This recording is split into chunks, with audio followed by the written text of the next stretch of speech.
savoir. On est d'accord que la psychanalyse, donc, c'est une pseudo-science. La psychanalyse est une pseudo-science. D'accord. Elle ne suit pas les critères pour être une science. Il n'y a pas de recherche systématique de l'erreur. Il n'y a pas de réfutabilité des hypothèses. Il n'y a pas de preuve expérimentale de la validité des concepts théoriques qui la sous-tendent. Donc voilà, donc c'est une pseudo-science. Il y a, voilà, contrairement à la psychologie. Après, là encore, beaucoup de psychologues et de psychiatres sont d'obédience psychanalytique, c'est-à-dire adhèrent aux éléments apportés par la psychanalyse. Bienvenue sur Intensément, recherche et partage des informations les plus fiables possibles sur les HPI, haut potentiel intellectuel, et neuroatypie. Je suis Raph. Ouh, ça va charcler. Alright. Mes amis, cet épisode fait suite au témoignage sorti la semaine dernière où une orthophoniste nous partage son expérience dans un CMPP, Centre médico-psychopédagogique, dominé par les psychanalystes. Son récit nous permettait de voir de l'intérieur ses étonnements face à l'incompréhension de ses collègues sur son travail, ses difficultés à faire entendre ses positions basées sur les dernières connaissances en neurosciences et en psychiatrie, mais aussi son ouverture au monde de la psychanalyse pour pouvoir continuer à travailler efficacement avec ses collègues et surtout avec ses patients. Ce témoignage hyper intéressant a reçu un accueil très positif en général, mais a aussi généré de nombreux débats au sein de la communauté d'Intensément sur les confusions entre concepts psychologiques et la psychanalyse, et la façon d'envisager et de parler de la psychanalyse. Pour résumer le débat en une phrase, peut-on rire de tout ? Non, c'est pas ça. Peut-on être ouvert à tout ? Et je vous rappelle que cet épisode a été rendu possible grâce aux contributeuristes d'Intensément que je remercie du fond du cœur. Le financement participatif est ce qui permet à ce média et à mon travail de vivre. Et si Intensément vous apporte, vous aussi rejoignez la communauté toujours grandissante d'Intensément. Ponctuelles ou régulières, vos donations sont essentielles et vous recevrez des bonus inédits. Il y a un lien dans la description de cet épisode. Merci Intensément et bienvenue dans notre vaisseau spécial. En effet, ce média Intensément est proche de l'esprit critique. Il essaye de proposer des infos fiables avec ce que j'ai quand même appelé une ouverture d'esprit critique. Parce que ce sont des domaines difficiles à appréhender et qu'il faut quelquefois se pencher sur des thèses ou des concepts qui sont controversés, biaisés, flous, non valides, etc.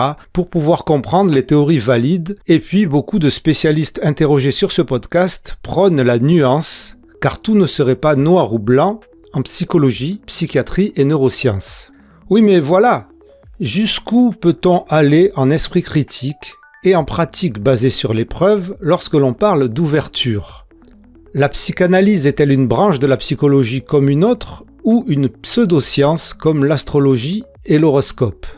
Une collaboratrice d'Intensément, qui me sert très souvent de boussole d'esprit critique vu mon incapacité à l'appliquer correctement, remarque dans son commentaire sous cette vidéo que il s'agit de faire la distinction entre une approche nuancée et le relativisme épistémique.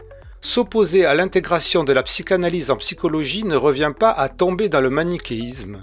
L'appel à l'intégratif n'étant qu'une manière de faire du relativisme épistémique.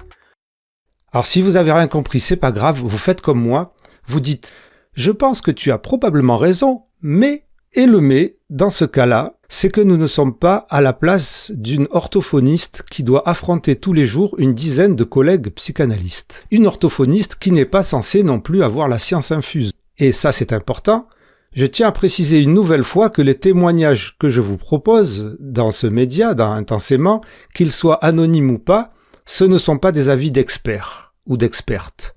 Il faut les prendre comme ils sont, des témoignages, des récits vécus qui nous permettent de mieux comprendre ces phénomènes qui nous intéressent et souvent, ces personnes qui témoignent prennent des risques pour les réaliser. On m'a dit aussi que je pourrais intervenir au milieu de ces témoignages si ça ne correspond pas aux connaissances ou à l'esprit critique. Alors d'abord, personnellement, je n'aime pas trop faire ça même si je le fais de temps en temps parce que je trouve que ça casse le délire et l'ambiance du récit. Et puis il faut avouer que moi non plus, je n'ai pas la science infuse. Alors pour discuter de tout ça, nous avons la chance d'avoir des amis comme Sébastien Hague, neuropsychologue et animateur de la chaîne YouTube Neuropsychovlog, qui a eu en plus le bonheur d'avoir fait dans sa jeunesse une fac de psychologie d'obédience psychanalytique, le pauvre. Et il va nous raconter tout ça et donner son avis critique sur le thème « Peut-on être ouvert à tout ?» C'est parti pour cet entretien super pertinent avec Sébastien Hague. Bonne écoute et bonne visionnade. Alors moi, j'ai adoré le témoignage. J'ai trouvé super intéressant. Je l'ai trouvé extrêmement pertinent. Vraiment, alors je ne sais pas si l'orthophoniste en question va regarder cette vidéo, mais je voudrais vraiment la remercier. Parce que voilà, vraiment, c'était vraiment super intéressant d'avoir son point de vue. Et puis d'ailleurs, elle le dit très bien, c'est pas son domaine c'est l'orthophonie, donc il y a aucun problème. Donc à aucun moment, ça va être un debunk ou quoi que ce soit. Non, son témoignage était vraiment super intéressant sur comment justement on peut avoir une position qui évolue, etc. En fait, là, moi, j'avais envie d'intervenir, c'était sur 2 points principaux.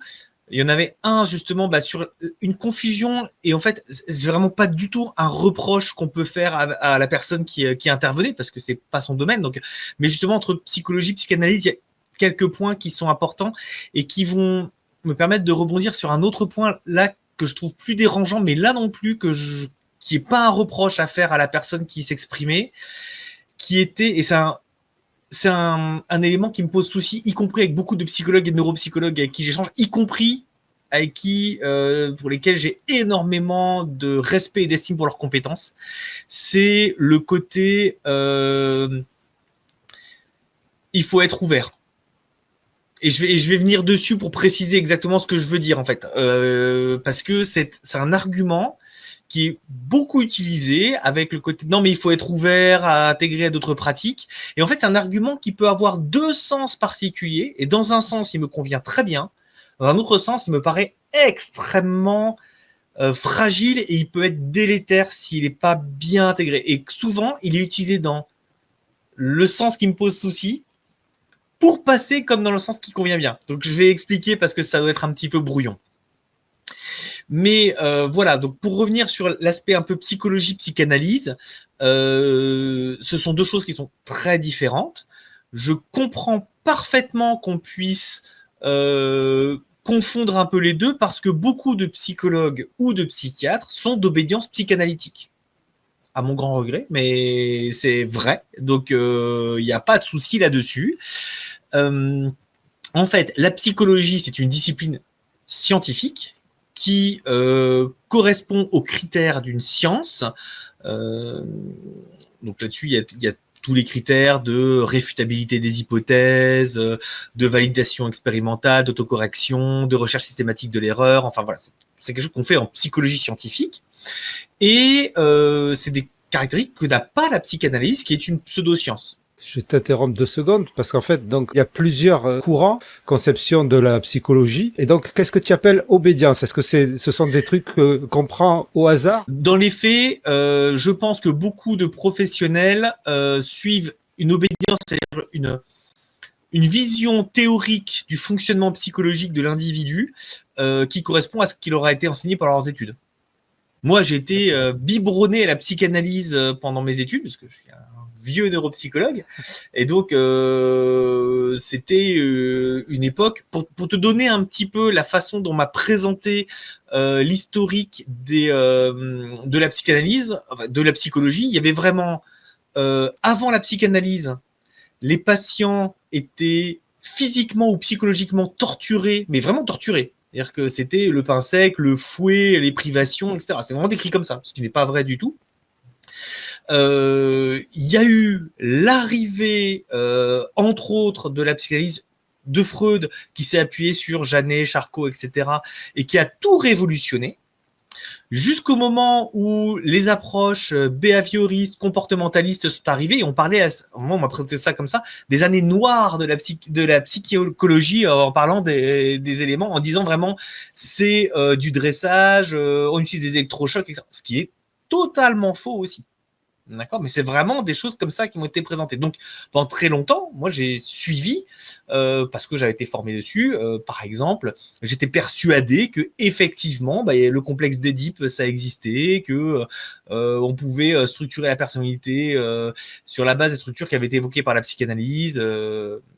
Donc, à cette époque-là, et je sais pas pour maintenant, mais c'est pas comme si tu avais le choix. C'était pas, il y avait pas la fac de psycho où tu disais je vais prendre psychanalyse ou je vais pas prendre psychanalyse. Alors, pour tout ce qui était, alors, dans la fac où j'étais, il y a peut-être des choses qui ont changé, mais c'est vrai pour énormément de facultés encore en France.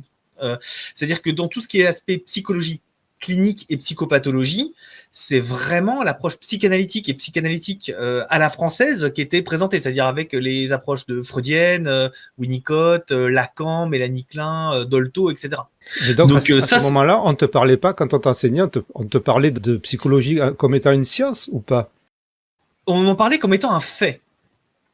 C'est-à-dire qu'il a fallu très très longtemps. Alors, il y avait ces cours-là, et puis à côté, il y avait les cours de psychologie scientifique. C'est-à-dire la psychologie cognitive, la neuropsychologie, la psychologie sociale, la psychologie différentielle, la psychologie développementale, etc.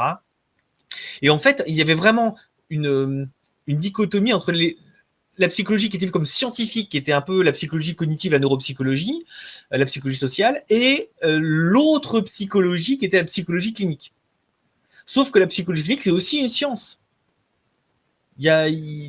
La psychologie clinique, c'est aussi une science, sauf que sous le terme psychologie clinique, ce dont on parlait, en fait, c'est on parlait de psychanalyse, qui n'est pas une science. Et un point qui va être important, c'est-à-dire que beaucoup de concepts qui sont issus, qui sont mis en avant par la psychanalyse, qui sont utilisés par la psychanalyse, en fait, sont mal compris dans le sens où ils sont utilisés, et vont être utilisés de manière détournée. L'exemple typique, et je trouve ça très intéressant dans le témoignage, c'est par exemple, c'est l'inconscient. Un des arguments des psychanalystes, c'est de dire bah oui, mais l'inconscient existe, et donc les neuropsychologues ou les psychologues antécédents nient l'existence de l'inconscient. Absolument pas. Le fait qu'une partie très importante de notre vie psychique, de notre vie mentale, soit régie par des processus non conscients, des processus inconscients, alors ça, il n'y a aucun débat dessus. Aucun débat dessus. Nous ne sommes pas conscients de la façon dont notre cerveau va gérer les informations spatiales, par exemple. Il y a des processus, des sous-processus spatiaux qui sont pas conscients en termes de gestion de l'espace, par exemple, de gestion de la perception, de gestion de la mémoire, ou même des capacités de prise de décision. On renverrait à tout ce qui est les biais cognitifs, les biais psychologiques, par exemple. On a beaucoup parlé, sur ta chaîne, tu parles beaucoup de l'effet Barnum. C'est aussi un peu des processus qui sont non conscients. Par contre, l'inconscient tel que décrit par Freud, l'inconscient psychanalytique, lui, il a aucun argument pour soutenir, il n'y a aucune preuve pour soutenir son existence. C'est-à-dire que l'idée d'avoir le surmoi, le moi, le ça, le champ dans lequel il y a le champ des pulsions qui se structure via les différents stades sexuels de l'enfant, etc. En fait, ça, voilà, le complexe d'Oedipe qui permet de structurer ça, c'est pas quelque chose qui est étayé. Donc, mais ça ne veut pas dire que l'inconscient n'existe pas. C'est-à-dire que l'inconscient freudien, tel qu'il est décrit par Freud, n'existe pas. Ça, c'est un petit débat que j'avais eu avec PsychoQuack très rapidement sur Facebook, où justement je disais, attendez, l'inconscient freudien n'existe pas. Et il m'avait répondu, si, l'inconscient, ça existe. Et je dis, l'inconscient freudien n'existe pas. C'est bien ce que j'ai dit. C'est-à-dire que tel qu'il est décrit par Freud.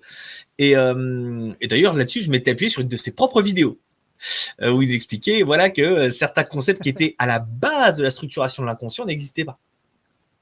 Et donc ça, c'est un point qui va être important. C'est aussi quelque chose qui est utilisé dans le témoignage, c'est un raccourci, mais qui est tout à fait audible entre la notion d'alliance thérapeutique, qui est extrêmement importante, et la notion de transfert et contre-transfert, qui a plusieurs définitions sur les auteurs en psychanalyse d'ailleurs, mais qui ne renvoient pas à des notions équivalentes. Oui, elle le dit elle-même d'ailleurs. Elle sait très bien que c'est pas la même chose. Voilà. Et le problème, c'est que après l'élément qui est décrit, c'est oui, bah comme je vais considérer que c'est la même chose. Et en fait, on voit après son raisonnement, il se tient sur c'est la même chose. Et c'est quelque chose, mais qui s'entend tout à fait. C'est pas un reproche, mais c'est quelque chose qui peut donner lieu à ces éléments de confusion. Et c'est des débats que j'ai par exemple très régulièrement, que j'ai vu avoir Franck Ramu au REC, par exemple, il me semble que c'était au REC, justement sur des psychanalystes qui lui disent oui, mais regardez, il y a telle étude qui dit que, il y a telle étude qui dit que, et donc ça appuie la psychanalyse. Et la réponse de Franck Ramu, c'était oui, mais si vous voulez nous montrer une étude qui appuie la psychanalyse, il faut qu'elle appuie spécifiquement les affirmations de la psychanalyse. Je vais prendre une métaphore, parce que c'est très important en science. Imaginons que j'affirme que le ciel est bleu parce que tous les matins, des licornes invisibles projettent des schtroumpfs à la catapulte sur le dôme de verre du ciel. Ça serait Et bien. donc, bah, le ciel, il est bleu. D'ailleurs, ça explique sur le matin, en fait, le ciel est d'abord rouge parce qu'il faut qu'il reste plus que la peau. Donc, on peut imaginer très très loin. On va me demander de prouver mon affirmation. Qu'est-ce que j'ai comme preuve? Si j'arrive en disant, regardez, j'ai telle étude qui me montre que le ciel est bleu, donc ça prouve ma théorie. Non. Le résultat, il prouve que le ciel est bleu. Il ne prouve absolument pas l'histoire des licornes ou quoi que ce soit. D'accord? Et ça, c'est important parce que ça veut dire que quand on cherche à démontrer, à appuyer un modèle scientifique ou des théories par des expériences, les résultats doivent appuyer sur les spécificités de la théorie qui est sous-jacente.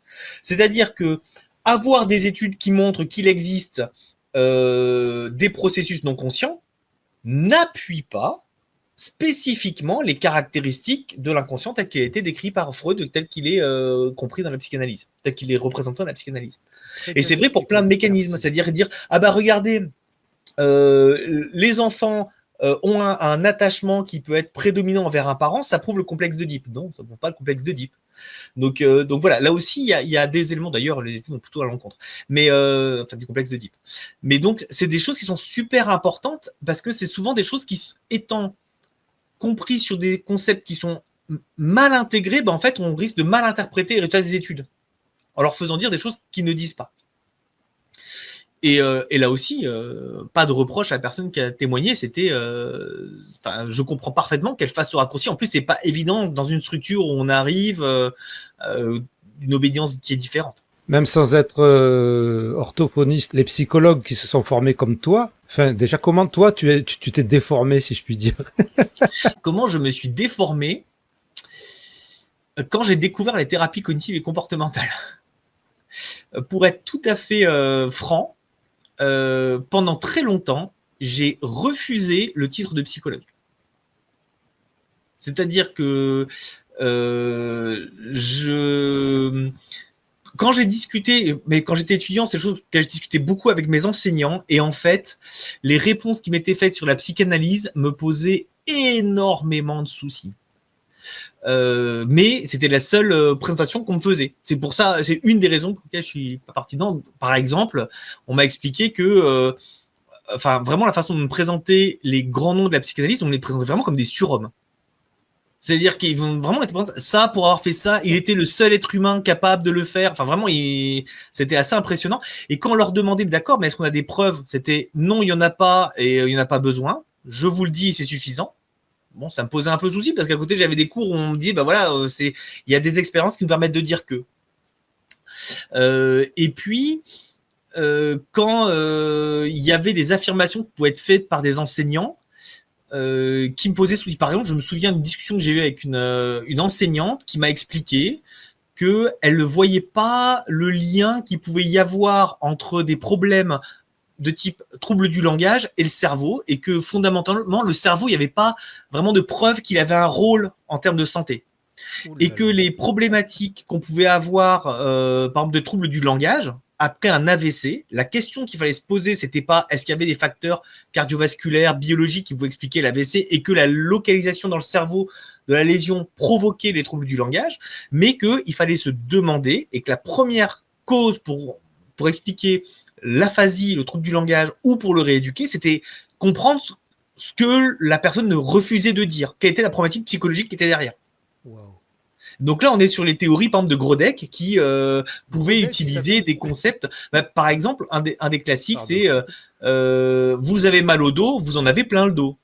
De quoi vous avez plein le dos? Excuse-moi, il s'appelle vraiment Grodek, lui, par contre. Voilà, en fait, c'est tout le principe du langage des oiseaux. Voilà, quand ici on va utiliser des jeux de mots explicatifs et en fait, voilà, c'était problématique, des questions, d'accord, mais ce jeu de mots il marche en français, mais il marche pas en anglais, donc. Mais ça, c'était de ton temps, donc au XVIIIe siècle. Mais alors maintenant,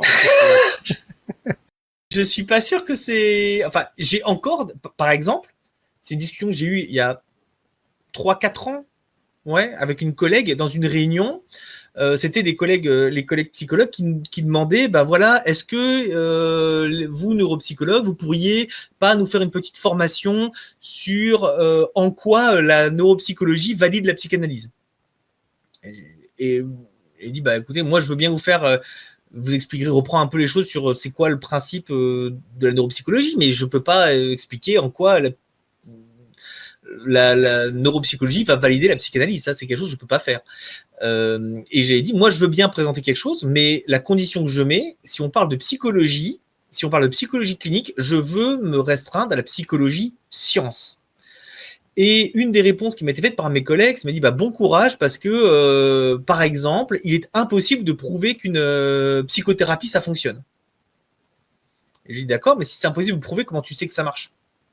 Comment tu sais que ce que tu fais est efficace s'il est impossible de le prouver? Et en fait, c'est des exemples tout bêtes, mais ça aussi, c'est quelque chose qu'on m'a dit. On m'a dit, il est impossible de prouver qu'une psychothérapie, ça fonctionne. Alors, fun fact, ça fait un siècle qu'on le fait. Hein. Les premiers articles d'efficacité des psychothérapies, ils datent des années 1920, 1924 ou 1927, je sais plus. C'était Watson, sur le traitement de la phobie par thérapie comportementale. Alors, il a fait beaucoup de dingueries, Watson, mais voilà, pour les premiers articles de validation des psychothérapies, ils ont quand même plus d'un siècle. et pour continuer sur cette histoire de confusion entre psychanalyse et psychologie, avant de savoir si on peut être ouvert à tout, il y a aussi le problème que j'ai découvert moi-même il y a pas longtemps. Je pensais que la psychologie maintenant c'était un truc dans son coin avant de savoir qu'il y avait des obédiences et que la psychanalyse c'était un autre truc dans son coin. Je ne savais pas qu'elle existait toujours enseignée sous le nom de psychologie psychodynamique. Si, c'est ça. En fait, c'est alors. Il y a des petites nuances, mais en France, il n'y en a pas. Alors, la psychodynamique, c'est un courant qui est plus américain. Il y a des modifications des concepts les plus hard de la psychanalyse, entre autres sous l'influence de Carl Rogers, qui a développé une branche de la psychologie clinique qu'on appelle la psychologie humaniste, en s'appuyant sur les travaux de la psychanalyse, entre autres. Donc, on est sur des choses qui sont un petit peu différentes. La psychanalyse, d'ailleurs, elle a montré une efficacité dans certains cas. Hein. Une efficacité thérapeutique. Ça ne veut pas dire que les concepts qui sont sous-jacents sont efficaces. Ça aussi, c'est un point important parce que c'est souvent quelque chose qui est dit. Et d'ailleurs, c'était quelque chose qui était dit dans le témoignage, c'est-à-dire, bah oui, mais je constate que chez tel psychologue, elle a super bien aidé tel gamin, donc ça marche. Ben non. Je reprends ma métaphore de licorne, mais si jamais j'affirme que l'obésité, le fait d'être en surpoids, derrière problème cardiovasculaire, et c'est parce que des licornes invisibles nous balancent des paillettes de gras dessus, dans ce cas-là, mon conseil, c'est de faire du sport et de courir, parce qu'en faisant du sport et en courant, on évite les paillettes de gras parce qu'on est plus dur à viser. Moralité, je constate que les gens qui font du sport et qui courent perdent du poids. Ça ne soutient pas ma théorie.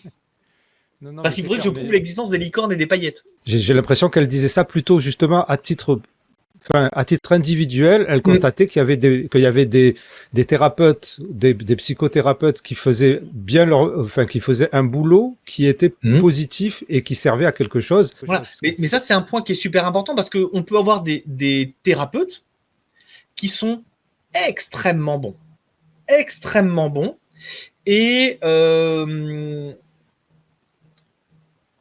en fait, ils sont tellement bons dans le contact humain, qui est quelque chose de très important dans l'échange, que même en utilisant des techniques qui sont pas très efficaces, ils vont quand même être efficaces. Oui, voilà. Et puis tu aussi vois dans l'intelligence, j'allais dire dans l'intelligence de jeu, dans l'intelligence. Ben c'est ça. C'est comme en sport, c'est-à-dire que tu peux avoir quelqu'un qui est tellement bon dans un sport qu'il va faire des super performances, même en ayant un entraînement qui est pas bon. Oui. Mais t'imagines ce qu'il pourrait faire si en plus il avait un bon entraînement? Exactement. Donc là encore, l'efficacité d'un thérapeute ne veut pas dire que la pratique derrière est vraiment efficace. Parce que si jamais c'est vraiment l'effet du thérapeute qui est vraiment très très bon, imagine un mauvais thérapeute qui se dit non, mais c'est la technique qui est efficace. Alors que si au moins une technique dont on sait qu'elle est efficace, quel que soit le thérapeute, ben, ça limite les dégâts, ça optimise, ça améliore encore les gens qui sont très bons et ça limite les dégâts qui ne le sont pas, des gens qui ne le sont pas. Oui, il me semble que c'était aussi du fait qu'elle disait que on dit que dans la psychanalyse, on revient toujours aux parents. Elle le voyait très souvent, ça, dans la psychanalyse, dans la pratique de ses collègues, mais que quelquefois, c'était pas forcément une mauvaise chose. Ah, mais bien sûr. Mais et effectivement, des fois, c'est le cas. La question, c'est est-ce qu'on arrive bien à filtrer les fois où c'est le cas par rapport à les fois où c'est pas le cas, ou des fois, on tombe juste parce qu'on a du bol. Et on va avoir tendance à se dire, ah, mais comme je suis tombé juste, comme les voyants qui tombent, qui vont se rappeler toutes les fois ils sont tombés juste et pas toutes les fois ils sont trompés. Exactement. Je sais plus comment ça s'appelle ce biais déjà. C'est un biais de sélection, je l'ai plus en tête celui-là. Mais en tout cas, voilà, un autre processus non conscient. On pense que les femmes accouchent. Voilà. Le biais de confirmation. Voilà, c'est un biais de confirmation. Mais un autre exemple de processus non conscient. Oui, c'est un processus inconscient. Ça ne démontre pas l'existence du complexe d'Oedipe ou quoi que ce soit. Et alors, attends, pour terminer juste 2 secondes, parce que j'ai besoin de comprendre. Moi, je pensais que la psychologie psychodynamique, c'était vraiment de la psychanalyse. Tu me dis non, c'est pas de la psychanalyse. Donc, de nos jours, en 2025, dans les facs françaises, lorsque par exemple Ramu dit il y a tant de pourcentage de facs françaises qui enseignent toujours la psychanalyse, quelle est cette psychanalyse qui est enseignée dans les facs françaises? Est-ce que c'est la psychodynamie ou est-ce que c'est autre chose? En fait, la psychodynamie, c'est vraiment en France, dans le cas français, c'est vraiment le cache-nez pour pas dire psychanalyse. Okay. En France, quand j'échange avec des étudiants qui sont encore, quand ils m'en parlent, c'est pareil. C'est vraiment le même vu de côté. Mais on a juste changé le nom. Mais c'est pareil. Dans d'autres pays, c'est différent. Aux États-Unis, c'est différent. On ne va pas reprendre, par exemple, les concepts lacaniens, ce genre de choses. Oui. Mais quand même, voilà. Les étudiants de maintenant, ils ont quand même accès à tout ce qui est TCC et tout ça. Ça dépend des facs. Alors oui, c'est plus comme il y a 20 ans quand j'étais étudiant, mais ça dépend beaucoup des facs. C'est-à-dire que... pour te donner une idée, j'ai vu des facs où on explique par exemple que les tests de QI, si le patient échoue à cube, tu sais, le petit exercice où il faut refaire des modèles en cube, c'est parce qu'il est en angoisse de morcellement et donc c'est parce qu'il est psychotique. Oh là là. Quand ils échouent à mémoire des chiffres, on demande, en fait, c'est une test de mémoire de travail où il faut répéter une série de chiffres à l'endroit à l'envers. En fait, il ne veut pas laisser de traces. Il n'a pas de trace mnésique, il ne veut pas laisser de traces. Pourquoi il ne veut pas s'inscrire dans quelque chose? C'est ça le lien. Si on échoue à arithmétique, et alors là, je précise, ça c'est des cours que j'ai lus, c'est-à-dire que c'est vraiment les étudiants qui m'ont donné leurs cours et j'ai lu, c'est ça qui était écrit dans le PowerPoint de l'enseignant. Oui, parce que toi tu enseignes, c'est ça? Alors, j'enseigne plus en psycho, j'enseigne dans d'autres domaines. J'ai arrêté d'enseigner en psycho, j'en avais, en termes d'organisation, c'était compliqué. Mais j'ai eu des cours de certaines facs où c'est ça qui est écrit dans le cours de l'enseignant. Que s'il y a un échec à arithmétique, les mathématiques, c'est lié au père, donc il y a un problème de relation avec le père si l'enfant échoue au calcul mental. Oh, mais quel carnage! T'imagines? C'est terrible, quoi. C'est incroyable. Et ça, c'est une problématique. Et ce qui m'amène l'autre point qui est important, est-ce qu'il faut être ouvert à tout? Alors, c'est des discussions que j'ai régulièrement avec des collègues qui me disent oui, mais il faut être ouvert à tout. Alors, 2 possibilités, 2 sens possibles à cet argument. Premier sens, c'est-à-dire, on peut avoir une pratique et il faut être ouvert aux nouvelles preuves, aux nouveaux arguments scientifiques qui peuvent faire évoluer nos pratiques. Je vais prendre un exemple. Avec l'évolution des différentes vagues de la thérapie cognitive et comportementale, thérapie cognitive, comportementale et émotionnelle, oui, il y a des choses qui sont remises en cause. Il y avait des recommandations qui changent maintenant. En termes de la façon dont on va pratiquer la rééducation cognitive, il y a des choses qui vont changer. Par exemple, c'est tout bête, mais quand j'ai commencé vraiment à travailler, le travail en quoi on pouvait s'appuyer sur des techniques de méditation, par exemple, c'était un peu chelou.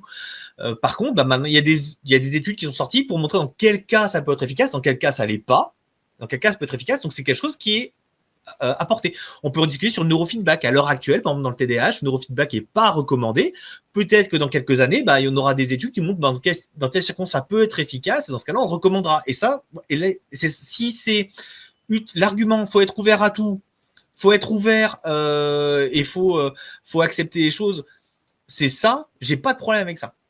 Le souci, c'est que très souvent, j'entends des collègues qui me disent, faut être ouvert à tout, un peu au sens, je fais mon marché dans tout ce qui me plaît. Y compris sur, cette théorie-là, elle me plaît bien, mais même si elle n'est pas prouvée, c'est pas grave, elle me convient bien. C'est-à-dire que l'argument, faut être ouvert d'esprit, c'est un peu, j'ai pas besoin d'argumenter, il faut y croire. Et ça, c'est quelque chose qui est problématique. Déjà parce que notre pratique doit être fondée sur les données de la science.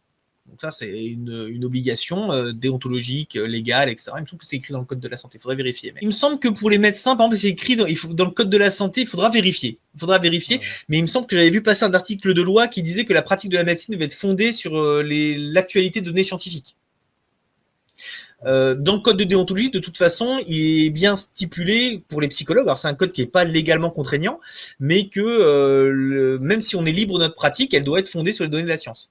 Oui, parce que les psychiatres sont des médecins, mais les psychologues n'en sont pas. Moi, je suis pas médecin.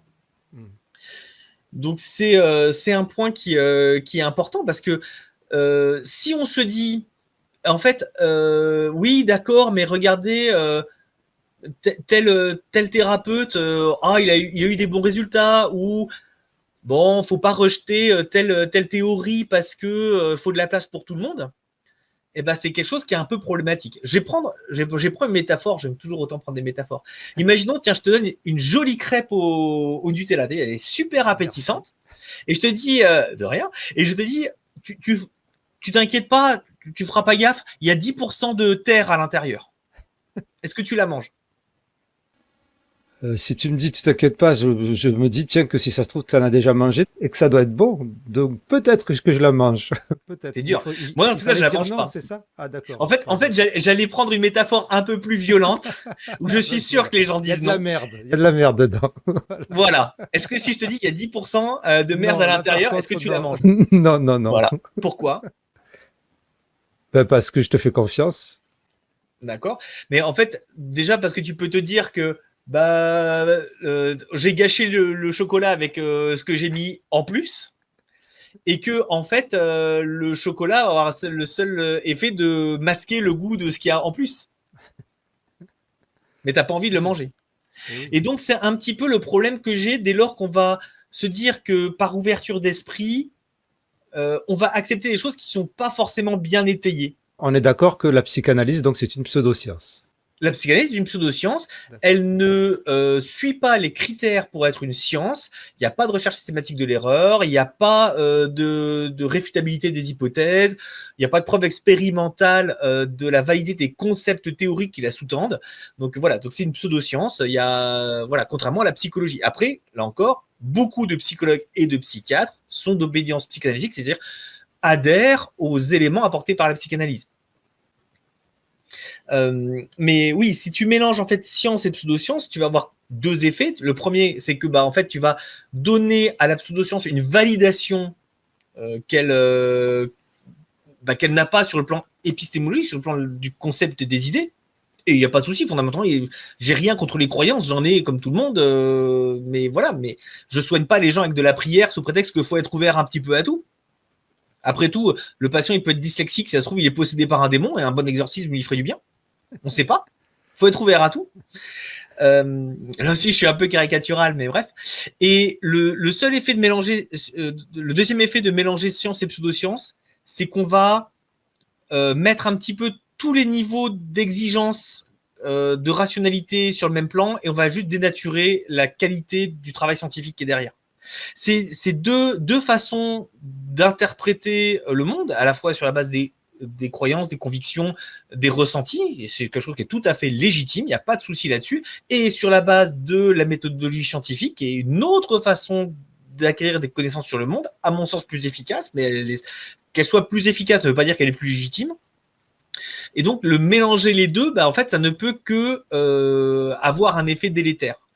Et je pense à des collègues qui peuvent appuyer parfois dans certains discours le fait de dire que on peut un peu construire notre propre façon de travailler. Allez, là, je vais prendre un petit peu petit peu de ci, un petit peu de ça, bah, ça veut dire que dans ce cas-là, il n'y a aucune raison de respecter des recommandations sur les prises en charge, en fait, ou sur des outils diagnostiques. Parce que dans ce cas-là, rien ne m'empêche de dire oui, bah en fait, l'autisme, je considère bien que c'est un trouble du neurodéveloppement, mais en fait, le TDAH, non. Non, ça me va pas. Parce que je peux faire mon marché. Et puis, bah, la prise en charge de tels troubles, les recommandations, c'est ça. Oui, mais moi, je préfère ceci, je préfère cela. Et en fait, c'est quelque chose qui. Le fait de ne pas suivre ces éléments et de ne pas être rigoureux là-dessus, c'est un risque. C'est pas quelque chose qui va être systématique, mais à mon sens, c'est un risque sur la qualité des soins et du travail qu'on peut faire auprès des patients. Ça ne veut pas dire qu'on est obligé de l'appliquer dans sa vie quotidienne, hein, mais en tout cas, sur le travail qu'on fait avec les patients, cet élément de rigueur, il est extrêmement important, y compris parce qu'il va nous permettre de nous rendre compte quand on s'est planté. Oui, moi, au cours de ma carrière, il y a plein de domaines où je me suis rendu compte, mais en fait, bah non, c'est pas quelque chose qui était suffisamment étayé. Pourtant, je l'ai dit, je me suis appuyé dessus, mais moralité, je progresse. J'essaye de plus en plus de le faire grâce au travail, y compris de personnes qui sont intervenues sur ton podcast. Stéphanie Aubertin, Nathalie Boisselier, Sébastien Rard, Maëva Roulin, par exemple. On avait eu la présentation que tu avais faite avec Maëva Roulin, on n'était pas d'accord sur la définition de maladie, etc. Et ben en fait, voilà, c'est un point que je trouvais super intéressant, on n'avait pas le même point de vue, et j'ai progressé grâce à ça. Mais si je me dis que je peux faire un peu mon marché parce que faut garder un esprit ouvert au sens, en fait, j'ai pas besoin de bons arguments, et puis parce que si je suis exigeant sur mais attendez, quelles sont les preuves que c'est bien comme ça qu'il faut faire, que c'est bien ça qui est efficace, bah en fait, j'ai pas de raison de me remettre en cause. Parce que je peux toujours dire oui, mais c'est parce que je suis ouvert d'esprit. Mais alors, je vais arriver à un grand nom, Olivier Révol, puisque j'avais fait un épisode sur Olivier Révol, qui est un psychiatre spécialiste du TDAH et, entre guillemets, du haut potentiel intellectuel. J'avais fait un épisode pour parler justement de cet antagonisme entre la clinique et la recherche. Et lui, il disait, on ne doit pas toujours croire la recherche parce que parce que ça, et puis des fois la clinique pense différemment de la recherche. Est-ce que c'est possible que la clinique pense différemment de la recherche ? Alors, c'est possible que la clinique pense différemment de la recherche. Est-ce qu'elle a raison de le faire ? C'est une autre question.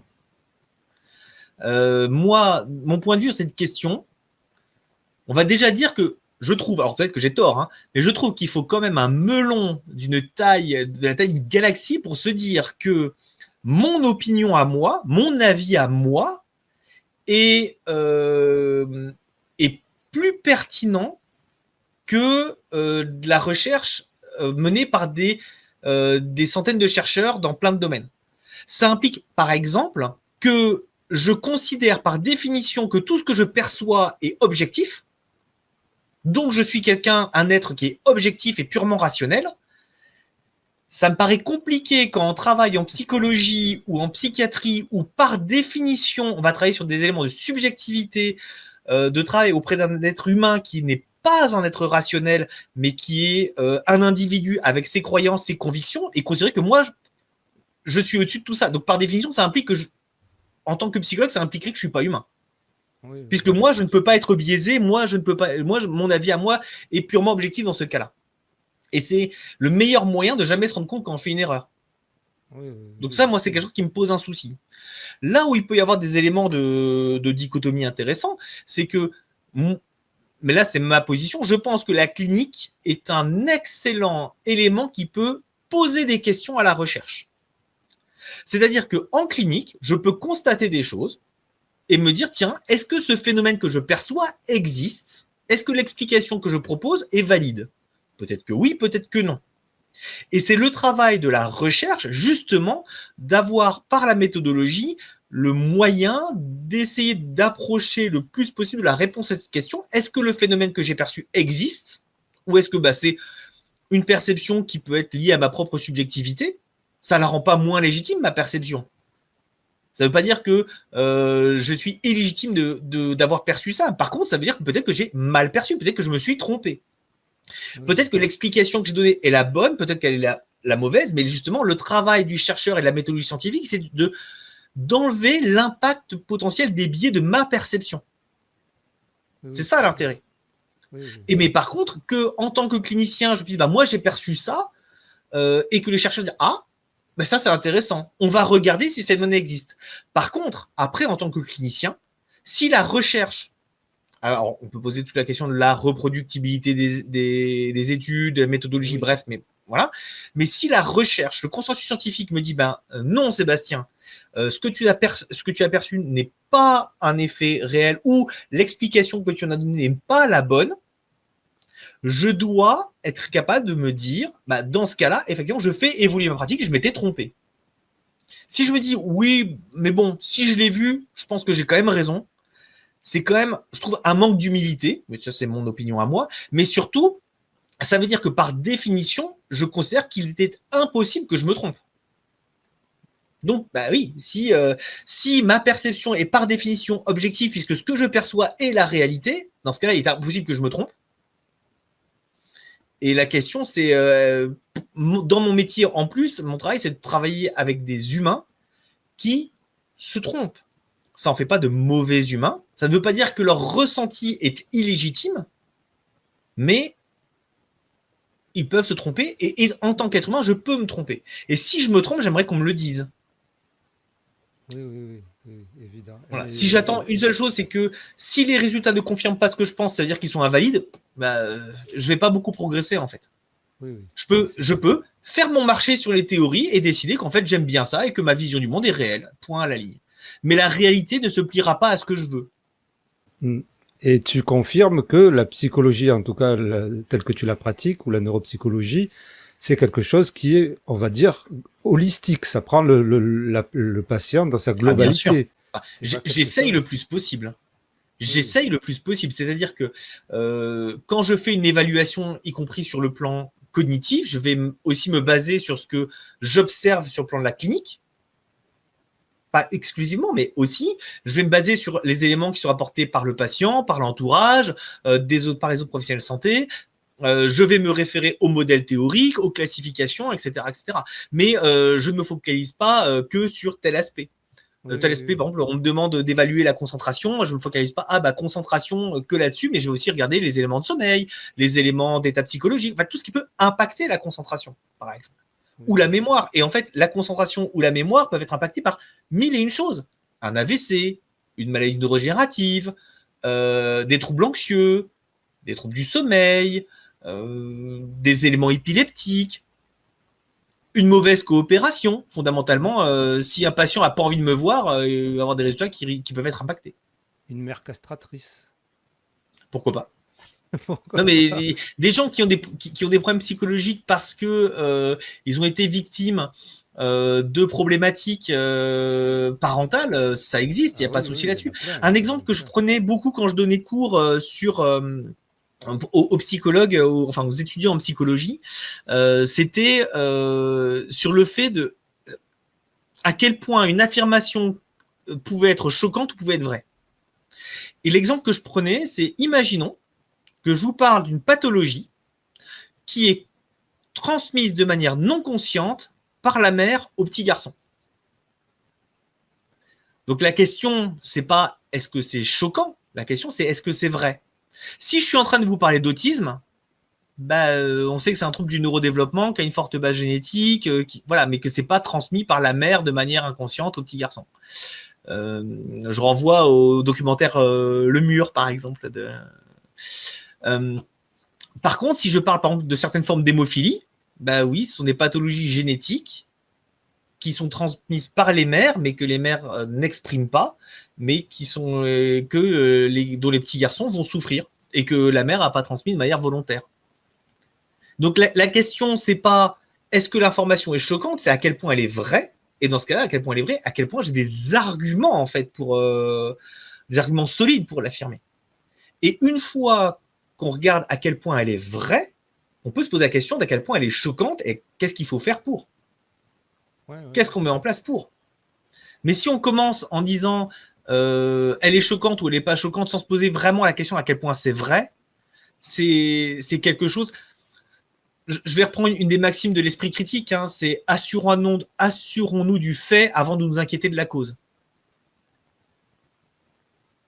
Avant de se demander comment les mères transmettent l'autisme par des mécanismes inconscients de mère frigidaire, de mère réfrigérateur, est-ce que c'est vrai? D'abord. Parce que si c'est pas vrai, il n'y a pas trop à s'inquiéter de la cause. Et ça n'est pas vrai, en l'occurrence, dans cet exemple-là. Mais alors que doit faire une psychomotricienne, une ergothérapeute, une orthophoniste lorsqu'elle se retrouve entourée de samouraïs de la psychanalyse? Est-ce qu'elle doit sortir son sabre et combattre ou elle peut Moi, pas c'est ce que j'ai arriver fait au avec début. C'est quelque chose que j'ai beaucoup fait au début. C'est peu efficace.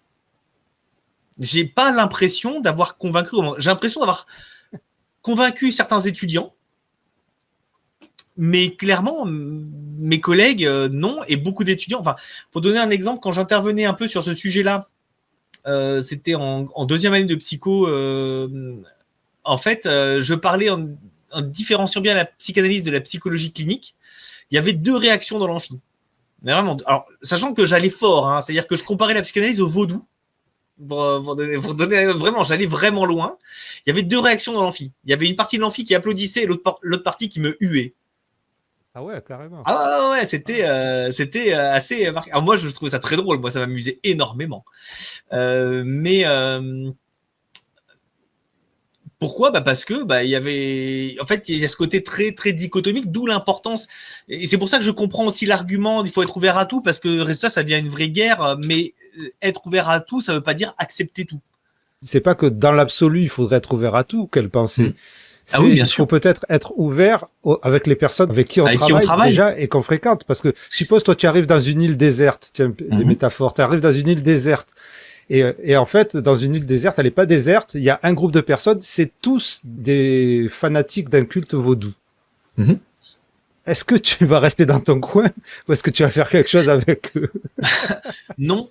Mais justement, c'est important parce que c'est pour ça que je dis, voilà, au début j'avais pris mon sabre, puis effectivement je rentrais dedans et ça marche pas bien. Et je pense que la position que présentait la personne qui intervenait d'écoute et de respect est la bonne façon. Là où je pense que c'est un point qui est important, voilà, cet élément d'écoute, mais c'est à quel point ça peut nous pousser aussi à dire, en fait, oui, je vais valider.